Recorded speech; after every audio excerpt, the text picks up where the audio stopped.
তোমরা তো জেনেই গেছো আমি গেছিলাম ভাইজ্যাগ। আর তোমরা অনেকেই আমার কাছে জিজ্ঞাসা করেছো আমি বাড়ি এসেছি কিনা, কবে গেছিলাম, কাদের সঙ্গে গেছিলাম, তো সবই থাকছে আজকের ভিডিওতে। তো চলো ভিডিওটা শুরু করা যাক। প্রথমে আমি চলে এসেছি দিদির বাড়িতে, আর আমি গেছিলাম আমার দিদুর সঙ্গে। আর দেখো আমাদের বাড়ি থেকে যেহেতু হাওড়া অনেকটাই দূর, আর আমি একা একা যেতে পারতাম না, তাই আমি 3 তারিখে চলে এসেছি দিদির বাড়িতে। আর 4 তারিখে 6টায় আমাদের ট্রেন ছিল শালিমার স্টেশন থেকে। আমি কিন্তু জানতাম আমাদের হাওড়া স্টেশন থেকে ট্রেন, তারপরে জানলাম যে না, শালিমার থেকে। আর এই দেখো এখানে আমরা সবাই মিলে বসে আছি। আর আমাদের এই বনগাঁ শিয়ালদা রানাঘাটের যে এসি লোকালগুলো শুরু হয়েছে না, এগুলোতে আমি আগে উঠিনি, ফার্স্ট টাইম উঠলাম, বেশ ভালোই লাগলো। আর দেখো চলে এসেছি শিয়ালদা স্টেশনে, আর এখন যাবো আমরা শালিমার স্টেশনে। তার জন্য প্রথমে চলে এসেছি শিয়ালদা স্টেশনের বাইরে, আর তারপর এখান থেকে আমরা ট্যাক্সি করে নিয়েছিলাম। আর আমার জিজু গেছে ট্যাক্সি ডাকতে, মানে ডাকতে হয় না, ওখানে গেলেই সবাই ডেকে নেয়। আর তারপরে দেখো ট্যাক্সিতে আমরা উঠেও গেছি, আর এখন আমরা চলে যাচ্ছি। তো কলকাতাকে বাই বাই করে চলে যাচ্ছিলাম ভাইজ্যাগে। আর ভালোই লাগছিলো, বেশ মনটা ফুরফুরে ছিল, যাও একটা এক্সাইটেড ছিল, মানে বেশ ভালোই লেগেছে সব মিলিয়ে। তারপরে আমরা চলে এসেছিলাম স্টেশনে। আর এই যে এই দেখো এখান থেকে নবান্নটা দেখা যাচ্ছে, তাই ভাবলাম একটু ভিডিও করে নিই।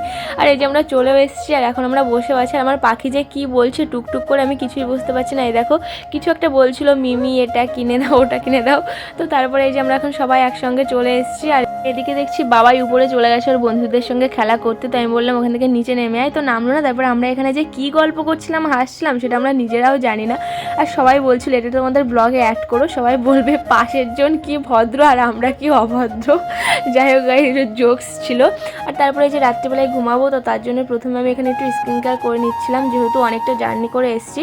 আর তারপরে যে শুয়ে পড়েছিলাম, গায়ে একটা এই যেরকম দিয়েছিল ব্ল্যাঙ্কেট, তো ব্ল্যাঙ্কেট আমি গায়ে দিইনি, যে বেডশিটটা দিয়েছিল সেটাই আমি গায়ে দিয়ে নিয়েছি, একটা পেতে ভালো করে একটা গায়ে দিয়ে নিয়েছিলাম। আর দেখো হয়ে গেছে ভোরবেলা। আর ভোরবেলায় আমার দিদি আমাকে ডেকে ডেকে তুলে নিয়েছে যে ওট ওট। তো তারপরে দুজনা বসে বসে সাইড সিনগুলো দেখছিলাম, বেশ ভালোই লাগছিলো। এর আগে আমি কখনো পাহাড় দেখিনি, তো আমার পাহাড় দেখতে বেশ ভালোই লাগছিলো। দেন একটু ফ্রেশ হয়ে নিয়েছিলাম, আর একটু লিপস্টিক চুলটুলগুলো বেঁধে নিয়েছিলাম। ঘুরতে এসেছি, একটু সাজুগুজু না করলে হয় বলো।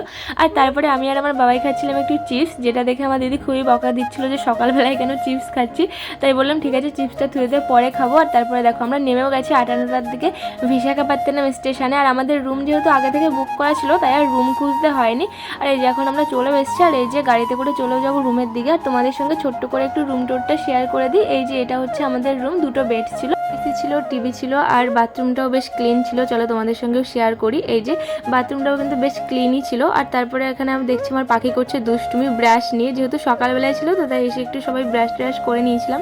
আর তারপরে আমরা চলে গেছিলাম বিচে। বিচে গিয়ে কী কী করলাম সবই থাকছে নেক্সট পার্টে, যেহেতু একটা ভিডিওতে দিলে অনেক বড় হয়ে যাবে। আর আমার ভিডিওতে যদি তোমাদের কিছু খারাপ লেগে থাকে তার জন্য সরি। দেখা হবে নেক্সট ভিডিওতে, টাটা।